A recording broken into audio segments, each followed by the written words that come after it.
Então, vamos lá, estamos prontos, podemos começar. Então, ok, pessoal.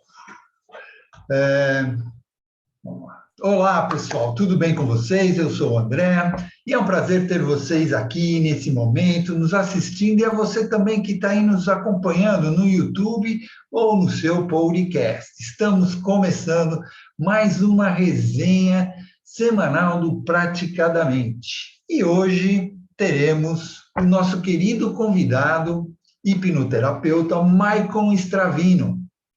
E ele vai falar sobre um tema que podemos dizer que é compulsão, adicção ou vício.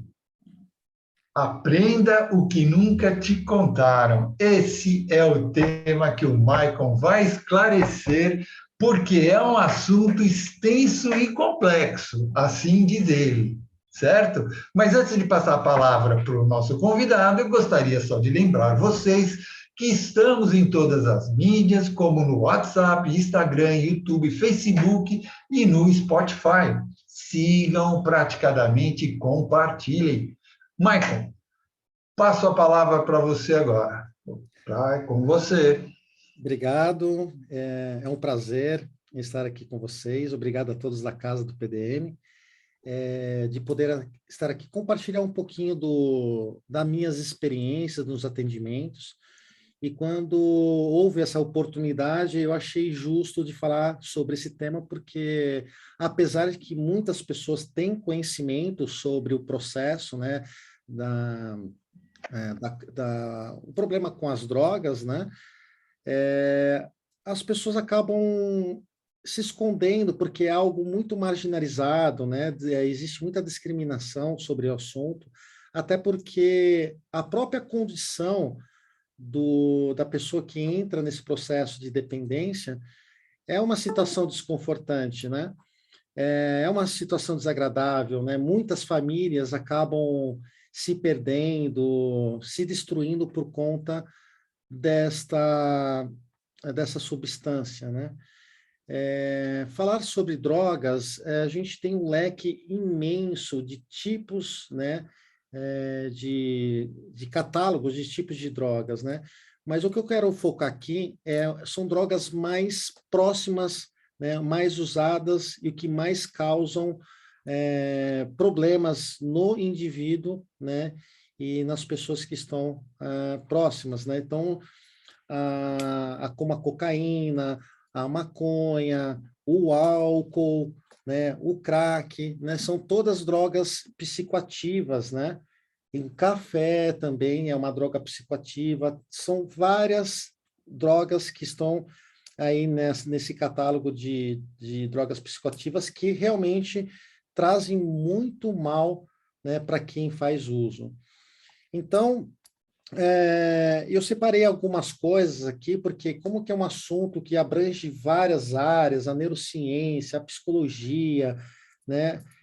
Vários movimentos, inclusive, né? Como existe... Agora eu esqueci qual que é o movimento que eu ia falar, mas eu vou lembrar, depois eu falo para vocês. Mas eu gostaria de falar sobre uma droga que nós utilizamos frequentemente, que é o álcool, né? E, por curiosidade, essa droga psicoativa também, que gera danos e problemas, né, para o indivíduo, ela é muito aceita culturalmente, né, na nossa sociedade, não só na nossa sociedade, mas também no mundo inteiro, né? Então, por que isso acontece, né? Já que o álcool, ele é uma droga tão perigosa como qualquer outra droga, né? E eu diria mais, como que é uma droga licenciada, né? É de fácil acesso, o uso dessa substância, ela é muito mais fácil, né? Então, acaba realmente trazendo muitos problemas aí para o adicto, né? Para o dependente químico, para o viciado, como que vocês queiram chamar, né? O adicto nada mais é que a tradução do adicto é escravidão, escravo de algo, né? E isso é utilizado em outros modelos, né, de grupos de narcóticos anônimos, agora lembrei do movimento, né? que também utiliza essa palavra de adicto, porque a pessoa que passa pelo processo de dependência, ele não gosta de ser chamado de viciado, dependente químico. Isso é muito degradante para ele, já é difícil para ele, né?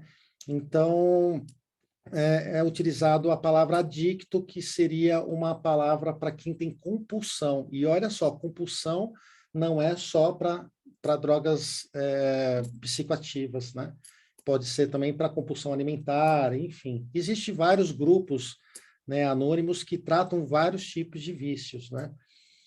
Então, eu trouxe um dado muito importante, segundo a Organização Mundial da Saúde, só no Brasil são mais de 4 milhões de pessoas alcoólatras a partir dos 15 anos de idade. Então, pode ser um filho nosso, por exemplo, tem uma filha de 12 anos, né? Então, é muito grave isso, né? Quantas famílias a gente vai ter que ver, né, se destruindo por conta dessas drogas que são licenciadas, autorizadas, né, pelos nossos governantes, pelo mundo inteiro, né? Então, chama muita atenção essa questão, né? E por que, então, o álcool, ele é muito bem aceito na sociedade? Existe uma historinha para isso, né? Há muitos anos atrás, antes de Cristo, foi descoberto o processo da fermentação.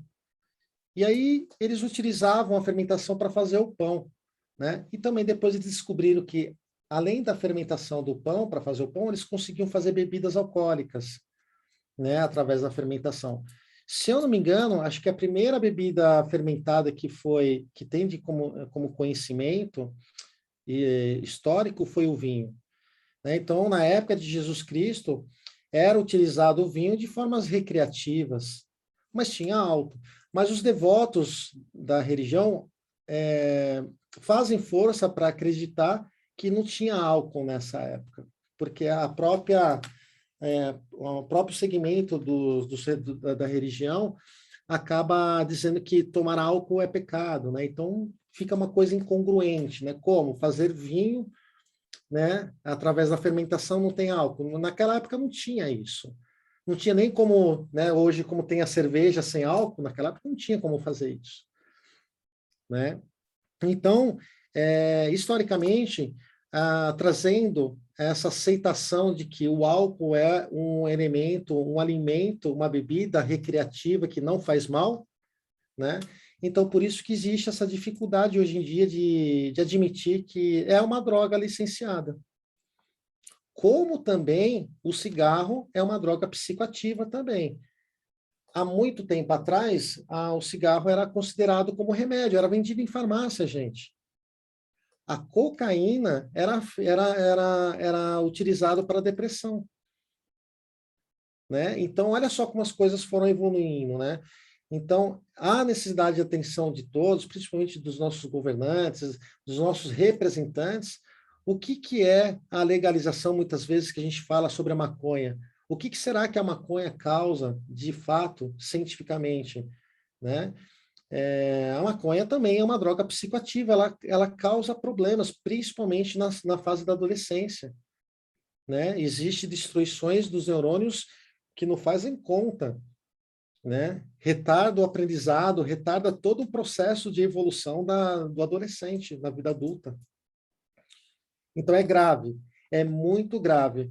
E eu tenho certeza que cada um de vocês devem conhecer alguém que é dependente químico, que seja um primo, que seja um parente próximo ou distante, um vizinho, um amigo. Hoje é uma pandemia, a gente fala tanto da pandemia do coronavírus, mas se esquece quantas pessoas morrem por dia por conta da dependência química. E olha só que interessante, ninguém alerta isso na televisão, nos canais de comunicação. Quantas pessoas hoje morreram de overdose? Quantas pessoas acabou morrendo decorrente às drogas? Né? Bateu um carro, assaltou porque estava na fissura, roubou e acabou disparando a sua arma, nem queria, de repente, fazer esse evento, mas na condição do abuso da substância acaba fazendo coisas terríveis, porque muda totalmente a parte cognitiva da mente da pessoa, muda totalmente o comportamento, né? E, mesmo assim, elas são responsáveis pelos seus atos. Então, há uma necessidade, sim, de a gente voltar essa atenção e saber identificar como que a pessoa ela está no processo do vício ou não, né? Quem já passou com adicto dentro de casa sabe o que eu estou falando. Então, é necessário a gente realmente prestar bem atenção naquilo que a gente trata dentro dos nossos consultórios. A gente está salvando vidas. Comportamentos, né, do adicto, você pode encontrar de várias formas, né? Então, há algum tempo atrás, a medicina e os psicólogos analisavam o vício através da frequência do uso da substância. Depois, existem outros pensamentos e outras teses que começaram a surgir, que simplesmente começou a meio que desconstruir a frequência.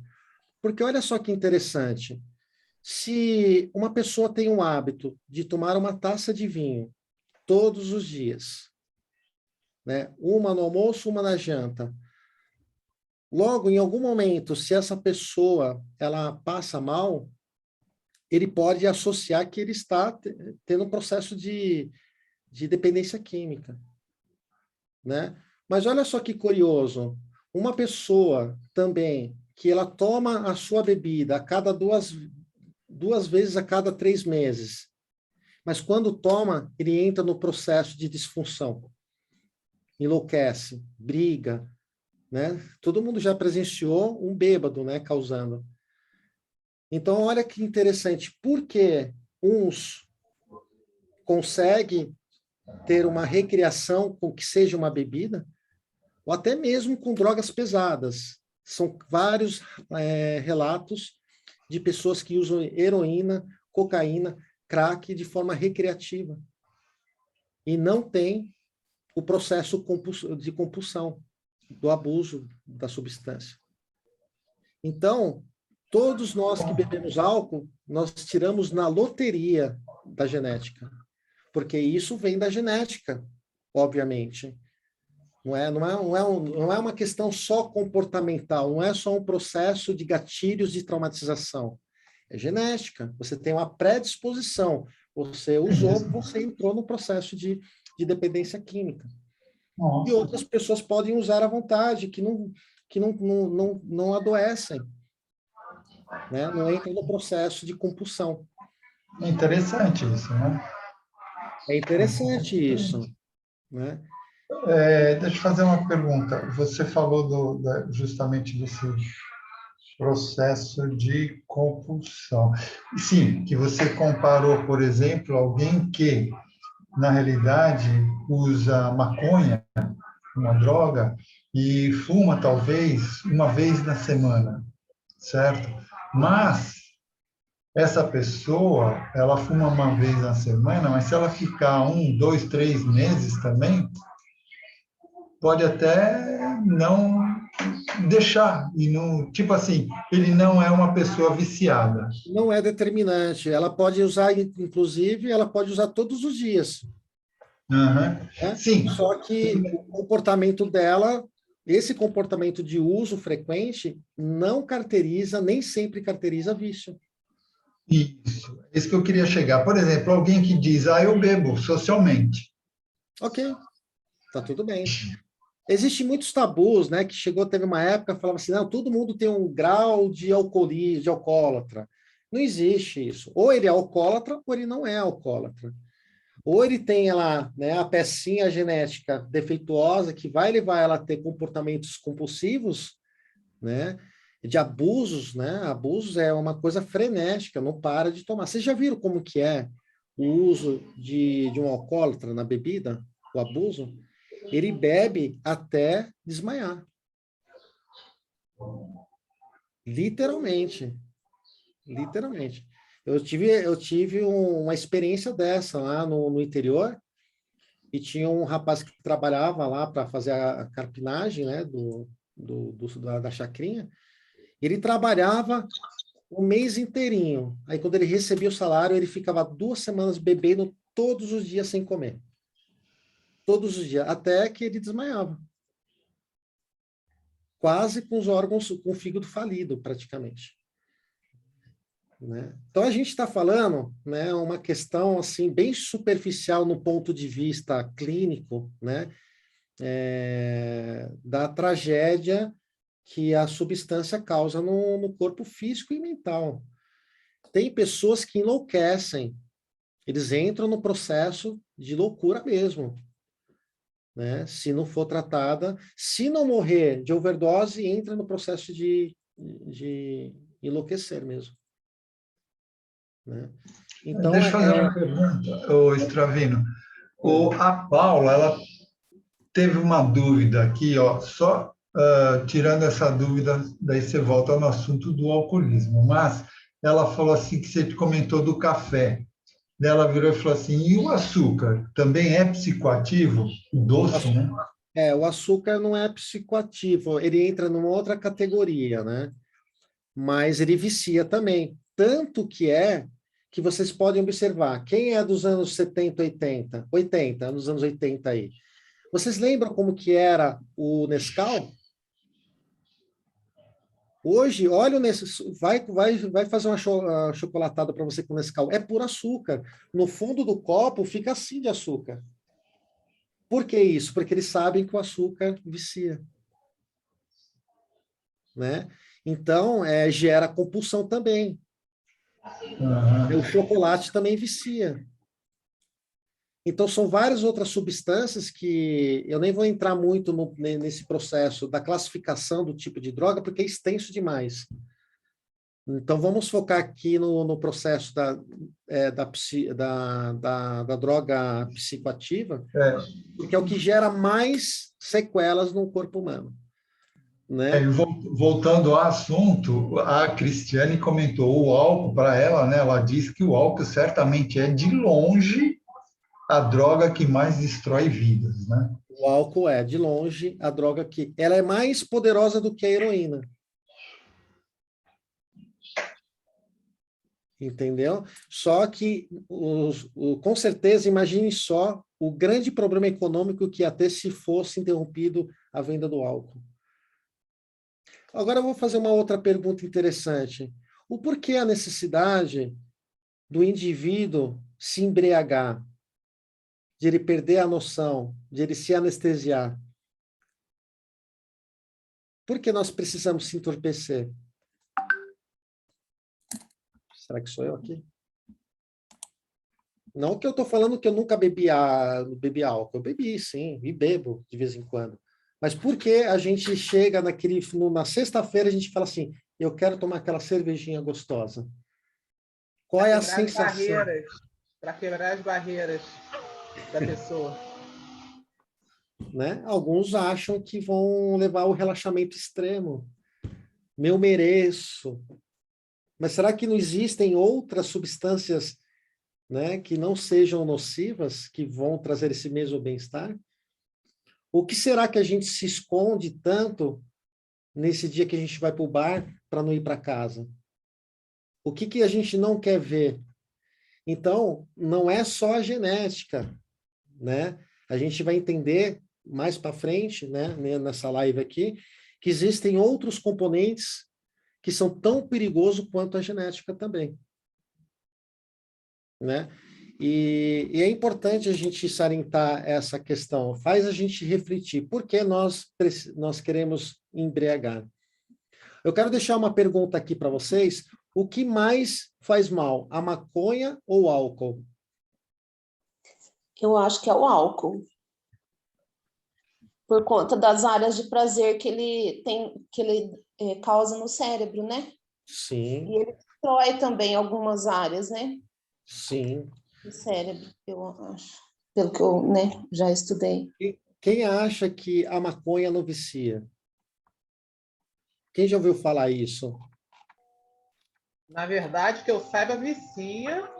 Inclusive, já tem estudos que apontam que ela pode ser um grande causador da esquizofrenia, né? Uma vez que a pessoa utilizou em torno de 16 anos de idade, na época que o cérebro está tendo uma formação. E quando a gente usa qualquer droga psicoativa, você sabe qual que é a diferença entre qualquer droga psicoativa, independente do estimulante ou não? É o poder de concentração de cada droga. Na Inglaterra, eles são os maiores criadores de drogas sintéticas do mundo.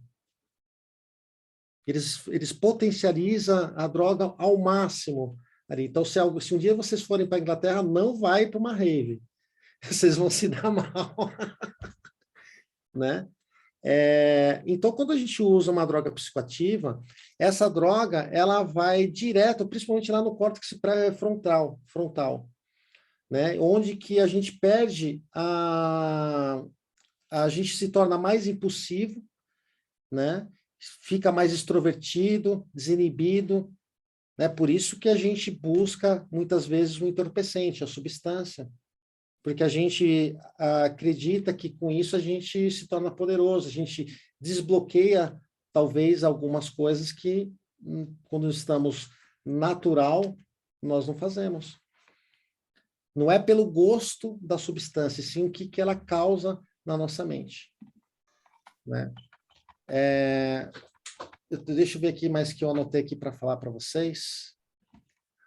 Uma coisa, eu estava falando sobre a frequência, né? Que como a gente vai identificar um adicto, um viciado, um dependente químico, né? Como que a gente faz para identificar isso? Se a gente sabe que a frequência não é um medidor, não é um critério muito confiável, mas não é que você vai excluir ele, não é que também a frequência não conta, mas hoje os pesquisadores, né, da área do abuso da substância química em combate desse mau hábito, eles entenderam que o abuso, o chamado abuso, é o maior medidor e o principal medidor para você identificar isso no adicto, no viciado, né? E esse abuso, ele traz 3 elementos: sofrimento para si, sofrimento para os outros e a disfuncionalidade, que é a parte cognitiva, né, comportamental, né? Então, quando você vai fazer uma verificação, né, uma análise, até mesmo no seu consultório, vocês podem perceber que um adicto, ele tem disfunções cognitivas.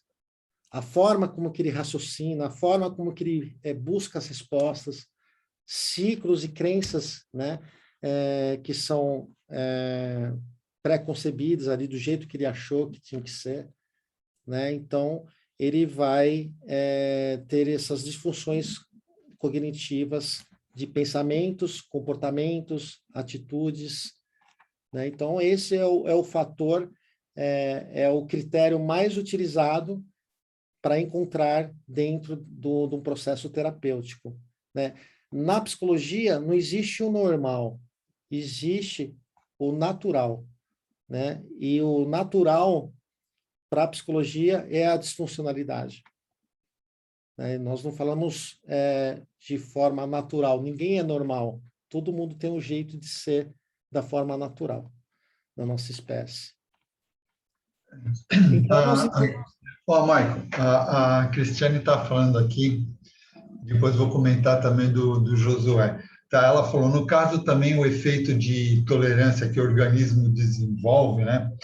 O corpo gera tolerância e cada vez o indivíduo tem que usar mais e mais, cada vez mais. Sim, o adicto, quando ele já tem essa sementinha do mal lá dentro, né, vamos dizer assim, ele já gera a tolerância. Como que é a tolerância? Ele usa uma vez, na segunda vez, e o cérebro dele já reconhece o efeito. E ele já gera... eu costumo fazer uma analogia com a barrinha... eu vou fazer uma analogia e depois eu vou explicar de outro jeito. Imagine só que a dopamina, né, responsável pelo bem-estar, pelo prazer, ela tem uma barrinha de 0 a 10. Então, nós estamos ali no 6, 7, né, de bem-estar, feliz, nós estamos sentindo prazer de estar aqui, tal. Quando você usa qualquer substância, de 6 a 7, ele vai para 1000. E olha só, ele explode de prazer, por isso que vicia. E o neurônio fica maluco ali, né? Ele fala assim, caramba, eu explodi de felicidade, é uma explosão, né, de energia, de endorfina, de um monte de coisa ali, né, que vai acontecendo com o indivíduo. Por isso que vicia, por isso que é poderoso a cocaína, né? O crack mais ainda, porque a explosão é muito maior em pouco tempo. E aí, quando o efeito vai indo embora, ele volta lá para o 6. Só que agora o cérebro dele entende assim, caramba, eu tenho minha referência de felicidade é de 1000. Agora você está no 6. Aí o cara entra na bad, famosa bad. Aí fica com depressão, pós-uso, né? Começa a entrar toda aquela parte, né, de culpa, né, de responsabilidade. E é aí que mora o perigo. Dependendo como é essa explosão violenta e como que ele volta, ele pode não suportar essa dor e se matar. Aí que vem o suicídio.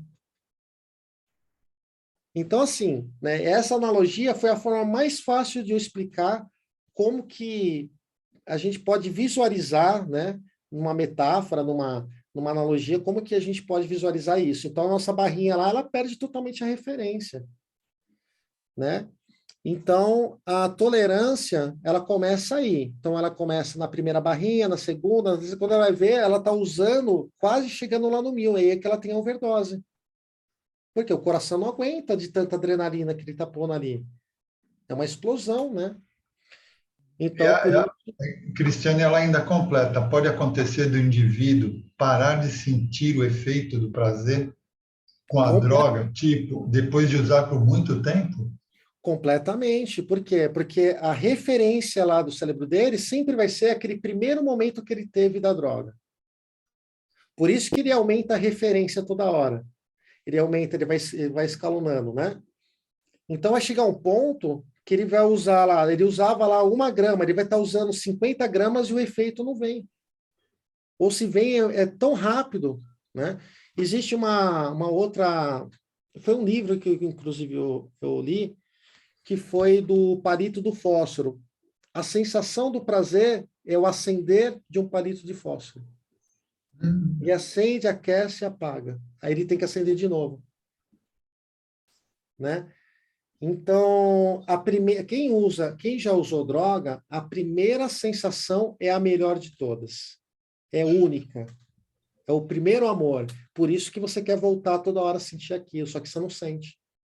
E quanto mais você ficar nessa dinâmica, mais você vai, né, ir de encontro aí à overdose. Aí por isso que muitas pessoas acabam partindo para uma droga mais forte. Porque ele chega no ponto que fala, essa aqui não está resolvendo mais. Né? E vai escalonando dessa forma também. Né? Então, deixa eu ver aqui. Afinal, então... pode falar.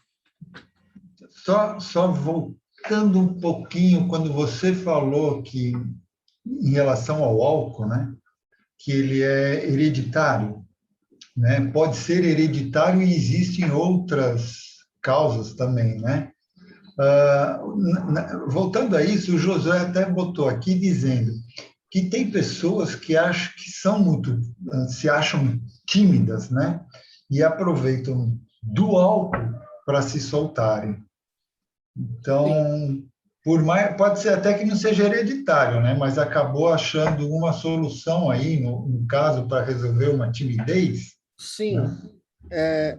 Segundo os especialistas, qualquer substância que você ingere por muito tempo, você pode transformar a célula. Você pode tornar ela doente. E aí ela não consegue mais se regenerar. E ela vai, né? Isso é para câncer, isso é para tudo. Então, é possível que se ela tiver essa conduta por muito tempo, ela vai se tornar uma doente, né? Uma adicta, né? Um adicto. Pode ser que aconteça. Mas, se ela não tiver isso geneticamente e pelo fato de usar o álcool na timidez, talvez não gere um vício, mas sim uma muleta. Né? Isso aí entra já na parte de TCC. Né? Já tem que entrar no processo comportamental cognitivo, né? Mas, sim, é possível. Mais raro, mas é possível, sim. Né? A forma de você adoecer, né, são várias formas, né? Mas o que mais acontece nas pessoas é essa parte da genética de predisposição. Né? Então, essa pessoa ela traz essa compulsão já desde o berço, do nascimento.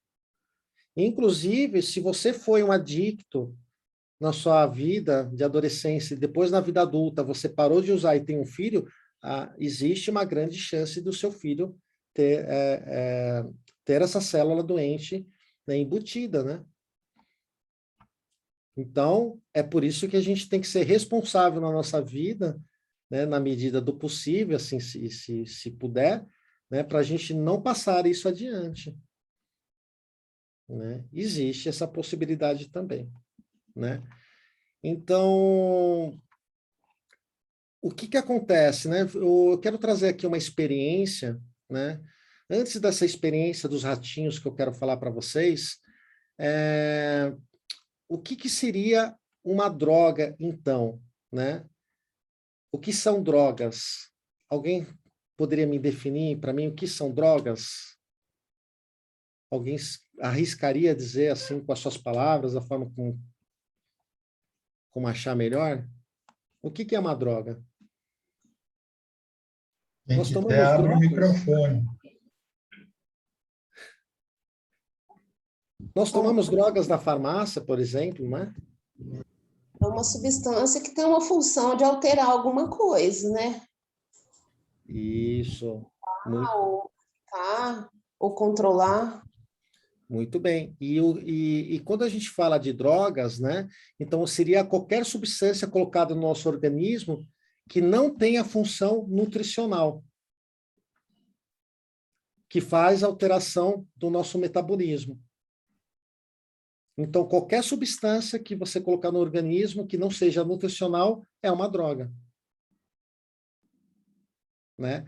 Então, a gente falou sobre a tolerância e agora a gente vai falar um pouquinho sobre a abstinência.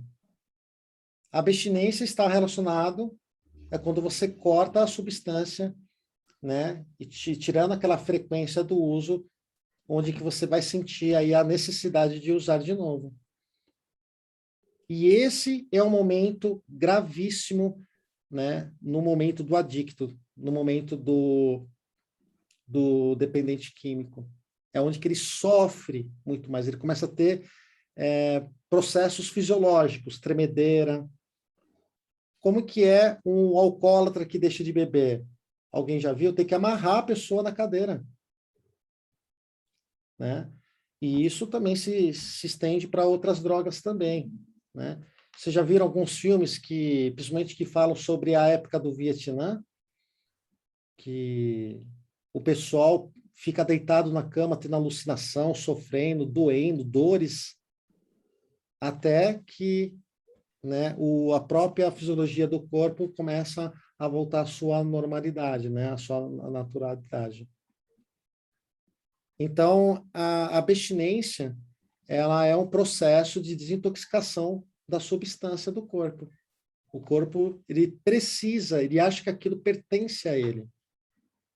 E aí, quando você deixa de alimentar isso, né, começa a ter esse processo, né, de desintoxicação.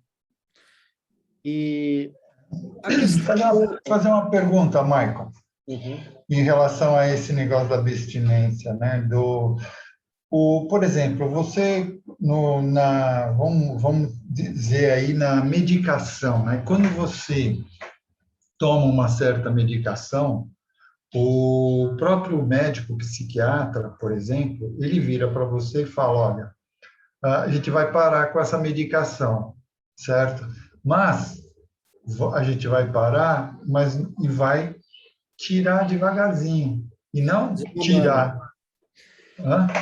Desmamando, né? O desmame que fala. Desmame que se fala. Então, vai É. fazer esse desmame. Na droga.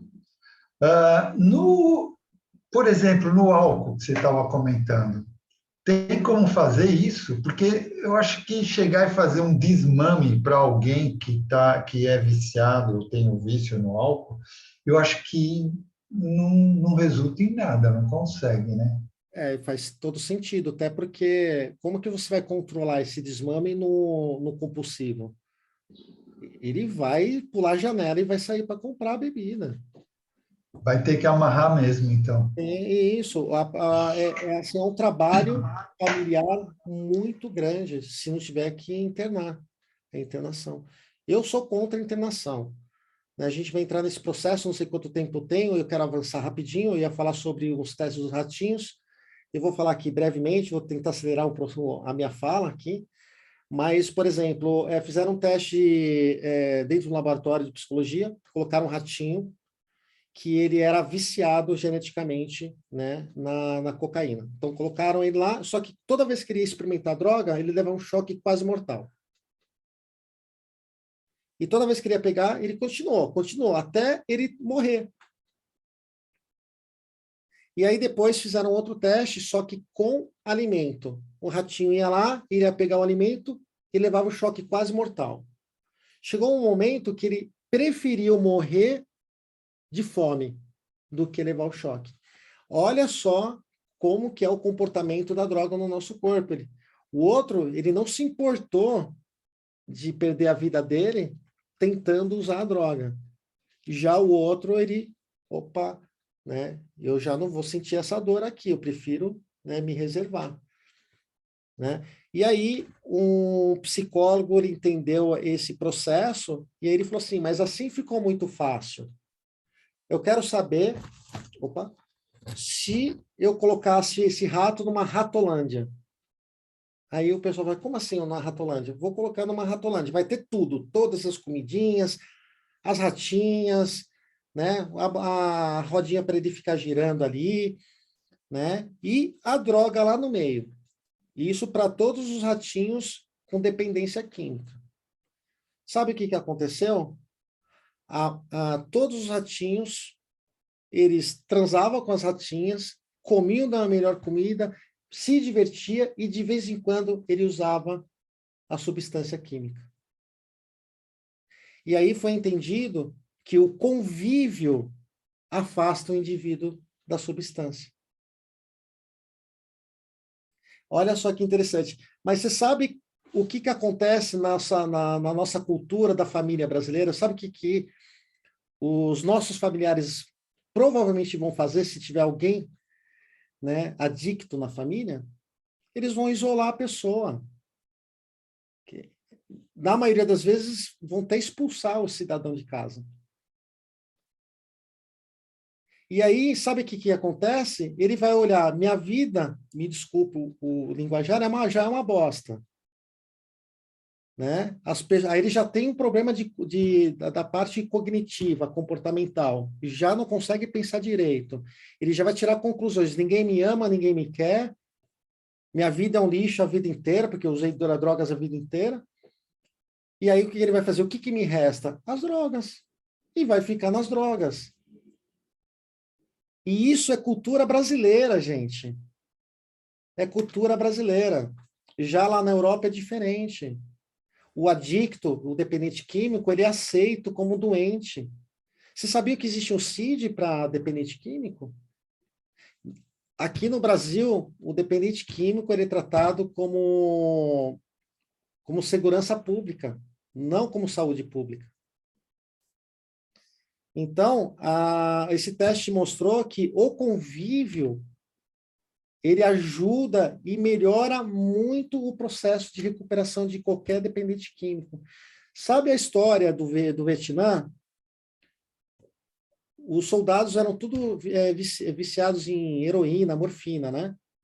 A maioria deles. Quase 100 mil soldados, quando voltou, vieram com a dependência da morfina. Só que apenas 10 continuaram a usar a heroína. Porque a vontade deles de voltar para o convívio da família, do país dele, foi tão grande que a decisão deles foi não usar. Olha só como que é a viradinha da compulsão, do abuso. E o que ajuda a pessoa a sobreviver nesse mundo. Né? Então, é uma covardia muito grande a gente tratar essas pessoas que precisam mais da nossa ajuda, do nosso amor, do nosso carinho, dos nossos cuidados, né? Para poder tirar essa pessoa onde ela se enfiou. Michael, com esse exemplo que você deu, podemos dizer que quem procura a droga é porque se sente solitário? Pode ser. Aí a gente vai entrar na camada da psicodinâmica da infância, das traumatizações. Por que ela se sente solitária? De onde que está vindo essa dor da solidão? É do abandono? É da mamãe? É da rejeição? Né? Obviamente, a pessoa vai buscar uma substância para tampar aquele vazio que ela sente. E para quem conhece leitura corporal, as pessoas que têm o traço mais da oralidade do abandono estão mais propensas a usar a substância lista ou não lista lá fora. Mais propensas de ter vícios. Então, sim. Elas podem não viciar, mas elas podem, de repente, entrar numa dinâmica, né, de frequência. Tem muita gente que fica 5 anos usando, de repente ela para. Ela não quer mais usar. Então, por isso que frequência não é, né, é o critério exato, e sim o abuso. Tá certo? Eu queria falar um pouquinho sobre o tratamento. Tem outras coisas que eu tenho, assim, praticamente aqui é live para 3 horas, né? Mas eu queria abordar um processo, já que aqui nós temos um grupo de terapeutas, né? E algumas pessoas queriam saber como que era feito o tratamento no meu consultório, né? Então, eu uso protocolos. Não sei se eu posso já iniciar assim, André. Não, perfeito. Até tem uma pergunta da Cristiane aqui, como querendo dizer, Michael, você pode dizer na sua prática, a maioria vence as drogas? Digo, os que buscam, né? Sim. Vamos aproveitar essa questão, como ela bem disse, o que buscam, tá? Não há como ajudar ninguém. Isso é para qualquer área da vida da gente, né? Isso é para qualquer transtorno mental, isso é para qualquer problema de traumatização. Se a pessoa não quiser resolver, ela não vai resolver. Isso também é para o adicto, é para o vício, para o dependente químico, né? Então, se ele não conseguir enxergar a necessidade da mudança, não adianta internar essa pessoa, porque a primeira coisa que ela vai fazer é ir para a rua e ir lá para a biqueira ou para o bar. Não adianta. Entende? Então, em casos extremos, né, se a família tem condições, existe um processo de internação junto com um processo muito forte, né, psicológico, com terapia semanal, né, para trazer a consciência da pessoa, para ver se consegue, né, após aí uns 6 meses, né, para a pessoa reativar, né, a vida dela de volta, né, após 6 meses. Antes disso, a pessoa não consegue. Então, quando eu recebo pessoas com essas necessidades, a primeira coisa que eu pergunto, você está aqui por vontade própria ou alguém que está forçando você? Se a pessoa fala que é a mãe que quer, mas ele quer continuar usando, eu não atendo. Simples assim. Sinto muito, não é o seu momento ainda. Mas quando você achar que você está nas condições de fazer mudanças, a gente faz o tratamento. Então, o processo todo, eu trabalho com 2 protocolos que dão muito certo, né, no processo de trazer, né, a cura, né, para o cliente. Né? A gente não pode prometer cura. Eu uso uma indicação de uma clínica que trabalha com a ibogaína. A ibogaína, vou mandar aqui para vocês. Isso foi desenvolvido e testado e aprovado no Hospital das Clínicas, aqui em São Paulo. E ele adotou o mesmo processo, na verdade, eu adotei o mesmo processo que ele prega aqui como solução. Tá? Vou mandar aí para vocês. O que ele faz? Ele trouxe 75 pacientes. Desses 75 pacientes, 72% permanecem fora das drogas depois do tratamento. Então, é muito bom esse processo. Por quê? Porque a ibogaína tira a fissura. A fissura é aquele momento que ele quer usar a droga. É uma explosão de ansiedade, é incontrolável. Por isso que, às vezes, a pessoa mata. Por isso que a pessoa mata até os pais, mata a família para roubar o carro e comprar droga. Dependendo do nível de compulsão de cada um, é claro. Então, deixa eu mandar aqui no chat para vocês. É uma reportagem. Não vai ser para colocar tudo, mas eu vou colocar o que deu aqui, depois eu copio o restante. Ou depois eu mando no grupo lá o arquivo, tá? Acho que é melhor.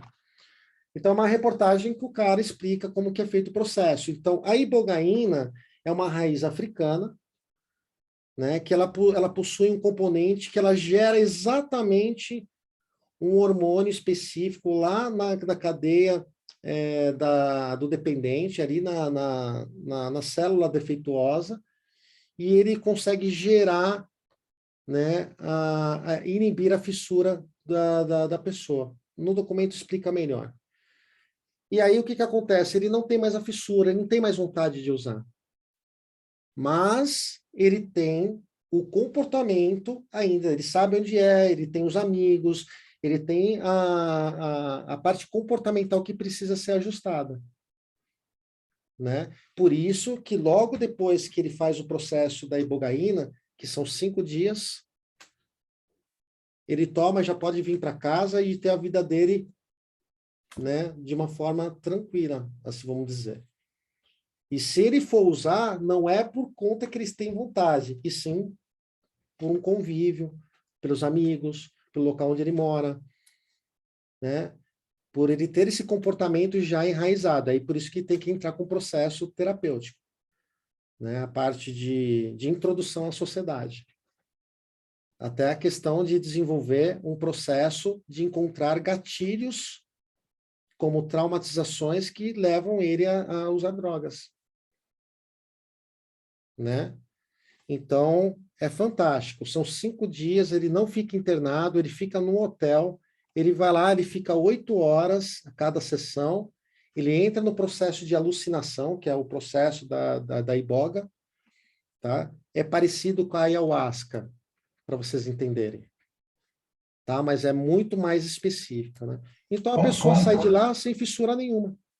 Como é que é feito esse tratamento? Ele é à base de remédio, São pílulas. É injetável? É pílulas e ela é baseada no seu peso. Então, é uma dosagem conforme o seu peso. É lógico que eles vão entender se o seu coração está em ordem, então você tem que fazer um eletrocardiograma, né? Não pode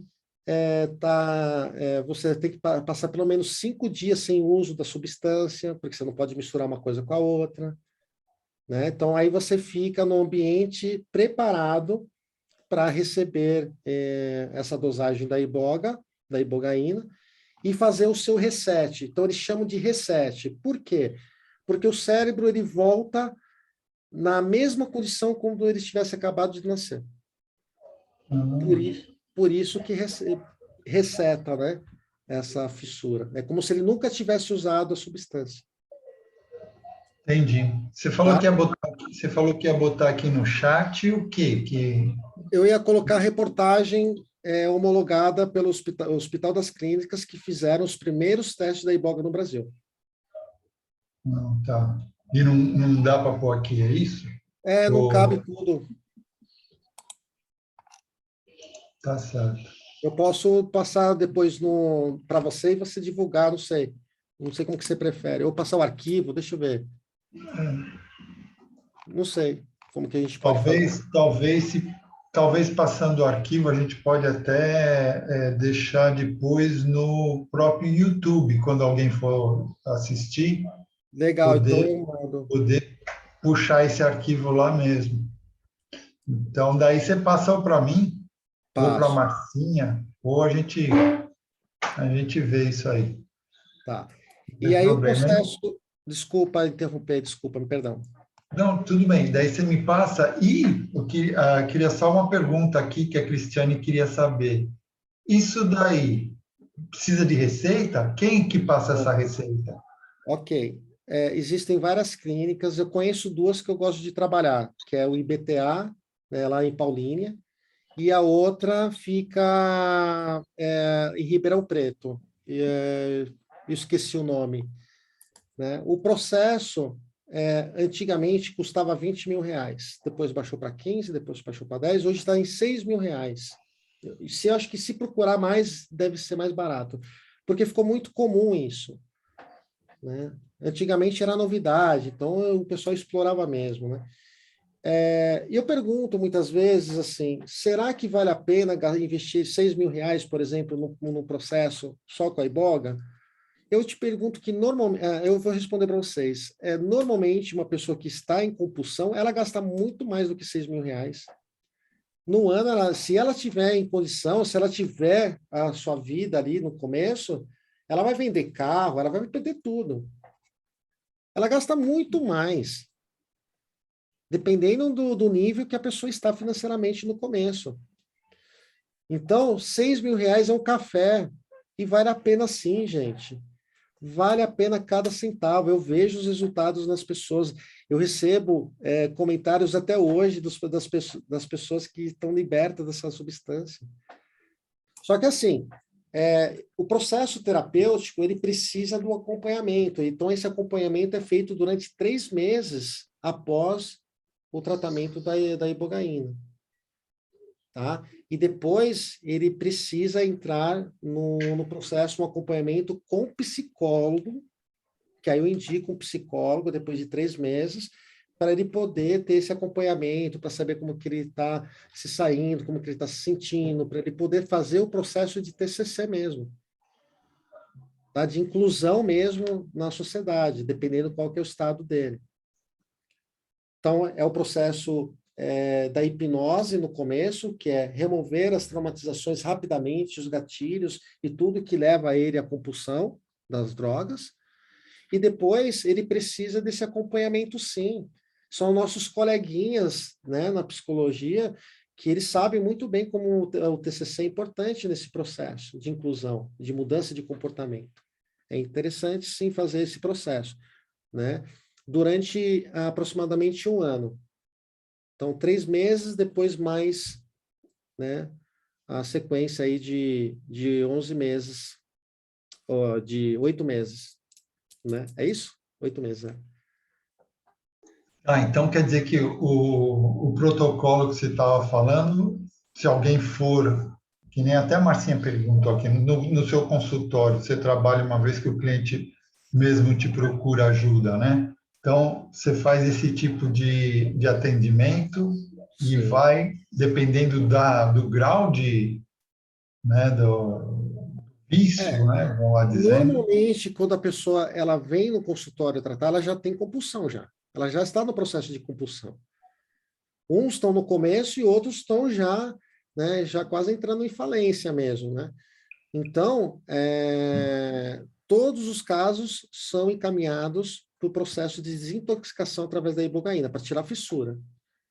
Senão ele vai ter que esperar isso 1 ano para acontecer, para ele tirar, né, para ele voltar, né, à normalidade, vamos dizer assim, para ele poder seguir aí com com possível tratamento através da psicologia, enfim, né? Eu digo isso porque, assim, é possível você fazer o tratamento sem a ibogaína? É. Como? Entrando no grupo de narcóticos anônimos. E aí você tem que respeitar a cartilha, o que eles pregam ali. E ser disciplinado todos os dias, comparecendo nas reuniões. Uma outra coisa que eu não falei aqui, para quem para quem usa, né, a cocaína, o crack e outras substâncias, não pode usar o álcool, por exemplo. Porque vai ser o motivador, vai ser o indutor para ele usar as drogas de novo. Então, uma boa parte, se não dizer a maioria, não pode nunca mais usar álcool. Por que ele não pode usar o álcool? Porque é uma droga psicoativa, vai ativar tudo de novo. Não adianta, não adianta. Né? Então não pode.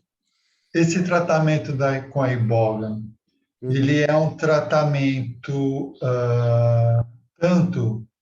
A gente estava falando no vício do álcool, né? Ele pode ser usado também com algum outro tipo de vício, ou talvez, que nem a Marcinha que pergunta, com relação à compulsão alimentar, o iboga pode ser utilizado? Sim, algumas pessoas fazem tratamento de depressão profunda e para compulsão também. E resolve também, tá? Mas assim, gente, é aquele tal negócio.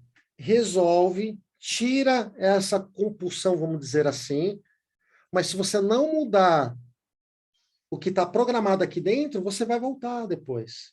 Você precisa fazer o processo completo. Não existe milagre. Aquilo lá é só um ponto de socorro urgente. Eu vou tirar você do inferno. Ok.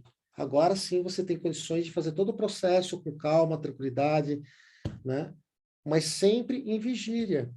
Não tem jeito, entendeu? O começo é assim mesmo, né? Mas funciona, tá? Eu conheço pessoas que foram para clínicas, aquelas tradicionais, que mantêm o cara trancado lá e ele fica limpando privada, por exemplo, né? De vez em quando faz terapia. Depois que eles saem de lá, eles voltam. Porque eles não trataram aquilo que está levando eles para a compulsão, né? Então, é necessário, sim, cuidar da parte de gatilhos, das traumatizações, tudo que está impulsionando ele a aderir a uma fuga. Né? O Freud falava sobre isso, de transferência, né? de problemas para outro tipo né? de bagunça na vida, né?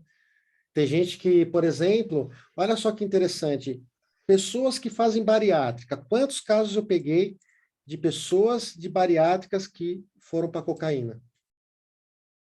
Ou para bebida? Sabe o que acontece? O médico vai lá e fala o seguinte, você tem que fazer um acompanhamento psicológico. Só que ninguém faz.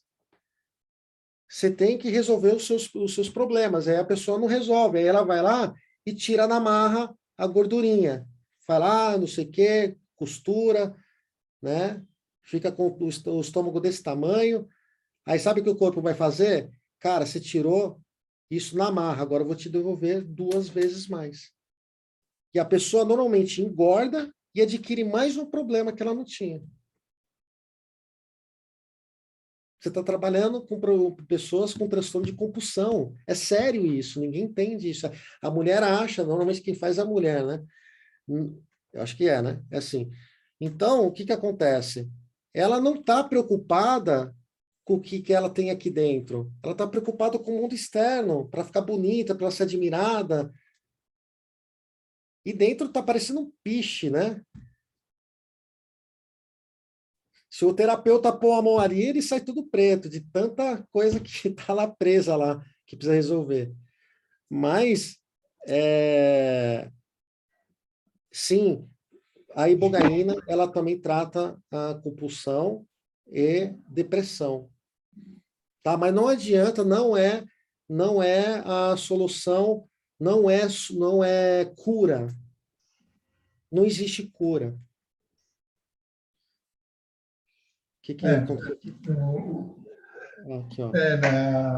Na realidade, a G Barroso, né, ela estava falando sobre justamente o que você está falando, que na pessoa que elas emagrecem e deixa o tratamento psicológico de lado, é que nem fisioterapia, né? Você vai fazer faz um tratamento, depois tem que fazer a fisioterapia para ajudar aquele tratamento que você tinha que fazer, e acaba não fazendo, né? E é que nem a gente está falando aqui, às vezes você emagrece e deixa o tratamento psicológico de lado, e quando não dá conta, volta a engordar tudo de novo, né? Eu vou perguntar aqui. Normalmente, quem tem necessidade de comer muito, o que ela pensa? O que ela está preenchendo ali? O que ela está buscando no alimento? O que está faltando nela? Todo excesso é por uma falta. Isso é da nossa espécie humana também. Todo excesso é uma falta. Onde tem barulho, tem traumatização. Então, normalmente, aí voltando da questão do traço do abandono, para quem conhece leitura corporal, né, a fase do abandono. É um vazio que o oral tem, que o traço do abandono tem, que fica bem aqui na boca do estômago, quase. A pessoa sente esse vazio como se fosse consumir a pessoa por inteiro. É um vazio muito grande. Quem tem o abandono sabe disso. E aí, o que a mulher normalmente faz? A mulher, o homem?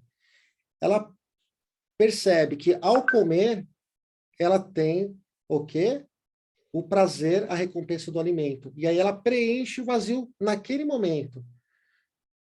Aí, daqui a pouco, some aquela sensação. O que ela faz de novo? O vazio se instala, ela pega de novo o alimento e põe para dentro. Por isso que ela não para de comer.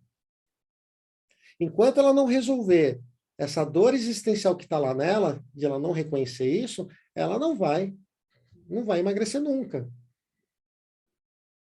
Né?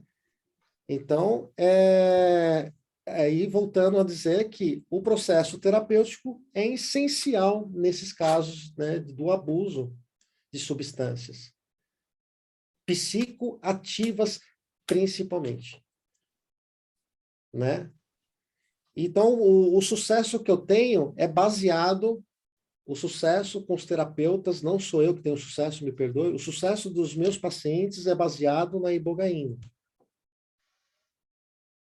Tá? Porque o processo, ele é completo, ele vai tirar a fissura da pessoa, ele vai estabilizar a pessoa, ele vai equilibrar toda a parte essencial do sistema nervoso dela, de toda a rede neural.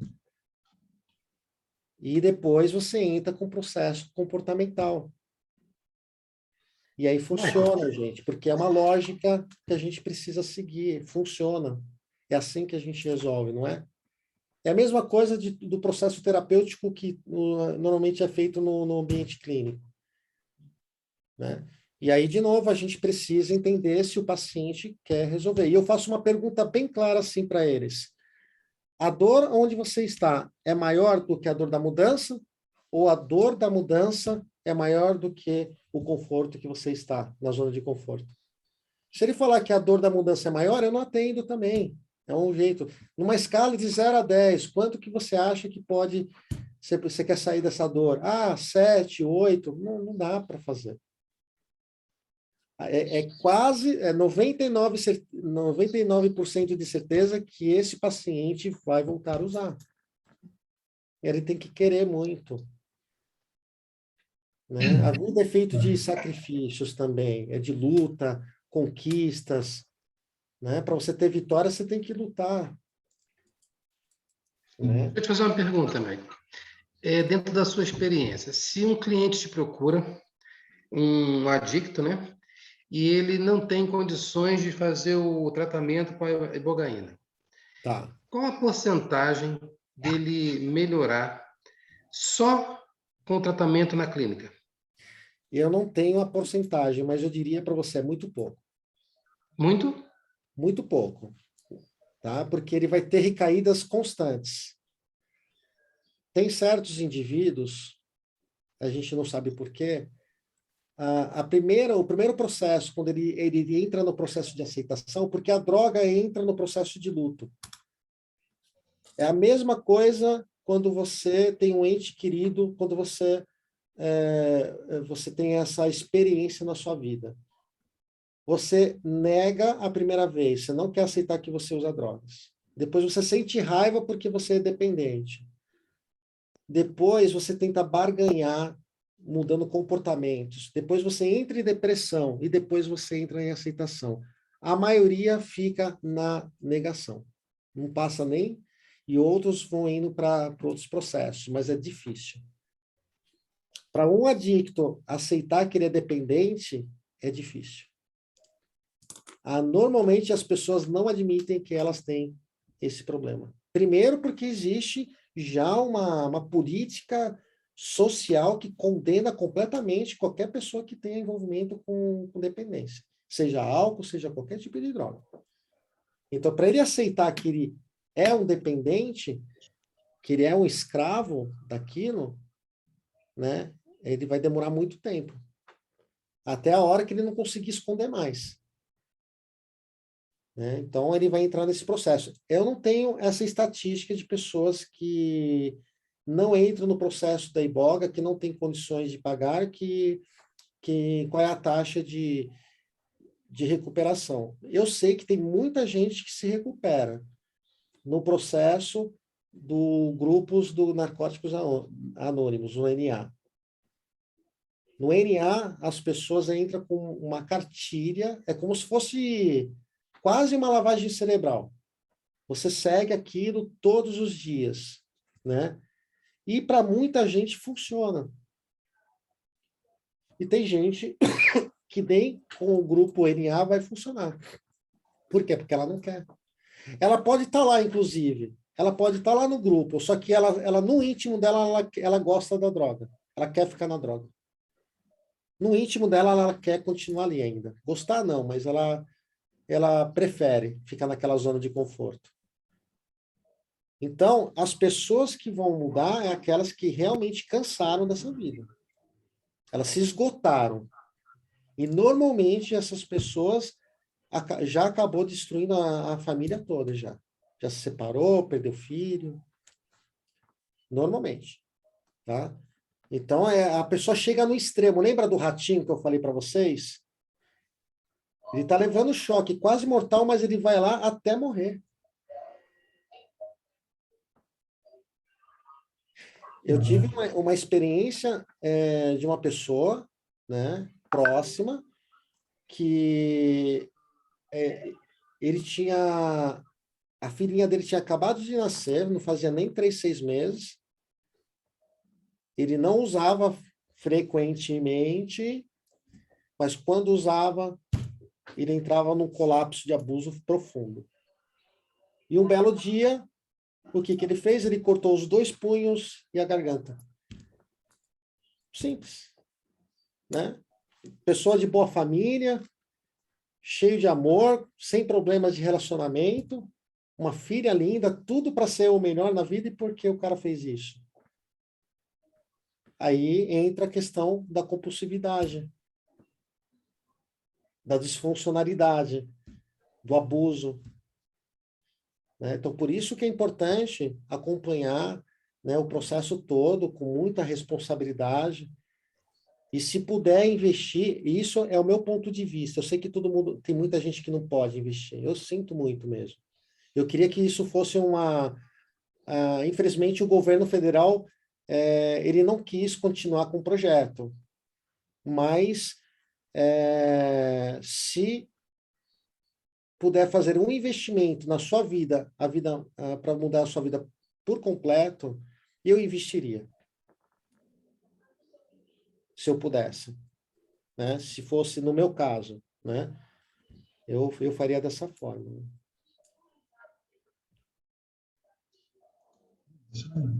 Ô, Michael, o Durante tinha feito uma perguntinha aqui sobre o processo do fumo, cigarro, né, no caso, que queira ou não queira é um vício, né? É Daí dizem, psicoativo. É psicoativo. tipo aquela pessoa que não consegue largar, você tem alguma dica, alguma coisa como... É um processo difícil, né? Como o álcool também, só que ele não agride tão rápido como o álcool, né? Ele é nocivo, ele muda o seu comportamento, é cognitivo, né? Mas ele é mais brando, vamos dizer assim. Então, com a orientação do médico, ele pode usar aqueles adesivos, inclusive, de nicotina. Existem outros remédios, né, antisseolíticos, porque o cigarro, ele é um estimulante também. Muita gente fala assim, mas quando eu fumo cigarro, eu me acalmo. Você não está fumando cigarro e se acalmando, é porque na fissura, você está agitado. Aí quando você fuma, aí você abaixa aquela tensão, mas é estimulante. Né? Então, assim, tem vários processos de tratamento do cigarro. De novo, só vai parar de fumar quem quiser. De verdade, não adianta, não precisa mentir para você mesmo, né? Não adianta. Se você fala assim, hoje, escolher um dia real, eu vou parar de fumar. Só que eu preciso de ajuda, porque eu sou mega compulsivo. Eu entro no processo de abuso frenético. O que eu faço? Ele precisa de um acompanhamento químico mesmo, entendeu? Ele precisa entrar na farmácia, ele tem que ir no psiquiatra, fazer um processo mais, né, com acompanhamento de um profissional para trazer, né, essa ajuda química no organismo dele. E, obviamente, a hipnoterapia tem vários protocolos que vão ajudar no processo. Então, depende o que ele se sente bem. Tem gente que para de fumar cigarro reduzindo um cigarro por dia. Tem gente que para de fumar na paulada. Ele prefere sentir a dor uma vez só e resolver o problema dele. E tem gente que não consegue nem parando de uma vez e nem aos poucos. E aí ele entra num processo químico, psicoativo, para poder resolver o problema dele. E mesmo assim, tem pessoas que resistem. Né? Então, assim, é força, é vontade mesmo de trazer esse benefício para você. Quem costuma deixar o cigarro, na segunda semana, o cérebro dele, o corpo dele começa a sentir os efeitos positivos. E gradativamente, o que acontece? Ele vai tendo mais incentivo e mais motivos de parar, de não fumar o cigarro. Então, é uma forma que ajuda também. Né? Vai ficar mais cheiroso, vai poder beijar as meninas sem o mau hálito. Só você na realidade, eu sou uma prova disso, né? Porque eu fumava muito. Isso há 15 anos atrás eu consegui parar. E o meu processo de parar foi um processo assim. Comecei. Primeiro foi meus filhos. Pai, para de fumar. Já começou por aí.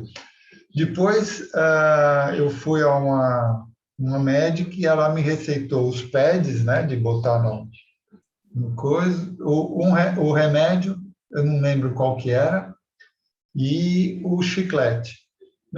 Deu 3 dias eu parei de fumar. Então, quer dizer, eu só parei porque eu estava consciente que eu queria parar, não é que eu precisava, porque existe uma grande diferença entre precisar e querer. O querer é muito mais forte, o querer é onde você começa já o processo, né? É, E você me lembrou de uma coisa, né? Que cada indivíduo, a droga psicoativa reage de forma diferente. Tem gente que toma café para dormir. É incrível.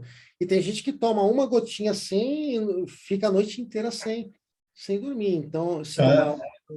Então, assim, para cada um é um jeito de perceber, né? Inclusive a abstinência, como no teu caso, você em 3 dias foi, né? foi de 3 a 4 dias. E olha que o que você falou é verdade, porque eu fumava e tomava muito café. Mas eu comecei a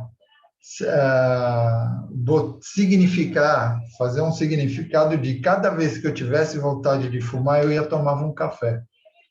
Para, tipo, substituir e falar, eu vou tomar o café porque ele vai me substituir cigarro, não que eu vou tomar o café para poder fumar. Ao contrário, eu fiz o contrário e não é que deu certo. Você fez o que o Freud falou, deslocamento de sintomas, né? Então, você tirou de um lugar e colocou em outro.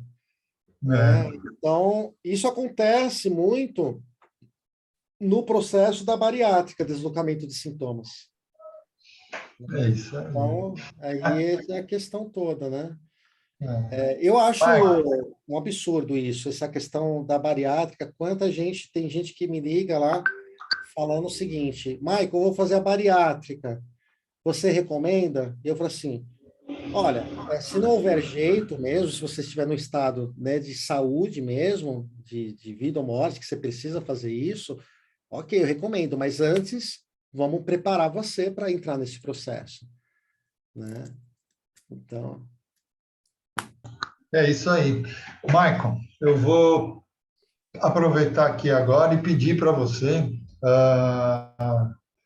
já que a gente já está aqui, passamos aqui um pouco do tempo, mas eu vou pedir para você deixar aí para o pessoal, e vai ficar gravado isso no nosso YouTube, deixar para o pessoal suas mídias aí, os seus endereços, tá? Ok. A gente finalizar aqui. Agradeço. Eu quero agradecer os administradores do PDM. Me sinto muito honrado de estar aqui com vocês, é claro. E para quem não me conhece, né, eu sou Michael Stravino, hipnoterapeuta, especialista em hipnose verbal e não verbal, homologado em leitura corporal.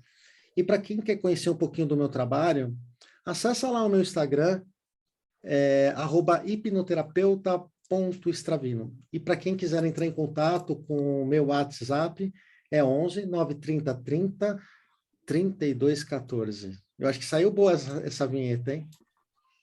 Ficou bom. É isso aí. Perfeito. Eu acho que não tem coisa melhor do que você fazer vinhetas, né? É da nossa época, viu? Mas então é isso aí, gente. A gente está aqui, estamos encerrando mais uma resenha nossa. Podemos ficar aqui, nós aqui, mesmo que após a gente encerrar, nós que estamos aqui dentro dessa live, presentes aqui, vamos ficar, a gente vai encher um pouco mais o Maicon aqui, tá? Mas, para quem está aqui nos ouvindo e nos assistindo pelo YouTube, a gente quer agradecer aqui o nosso convidado, o Maicon Stravino, tá? E a todos aqui, vocês aqui presentes, e a você que está aí no seu podcast. Também a você que está assistindo no YouTube, dê o seu like e inscreva no canal. E aperte aí o sininho para receber os nossos vídeos mais recentes. E assim você colabora para o canal crescer cada vez mais. E antes de finalizar, eu só quero lembrar também a todos para seguirem lá o Instagram do Praticadamente para receberem o comunicado de nossas próximas resenhas que teremos por aí, tá? Então, vamos nos despedindo e a gente se vê na nossa próxima resenha do Praticadamente. Até lá, pessoal!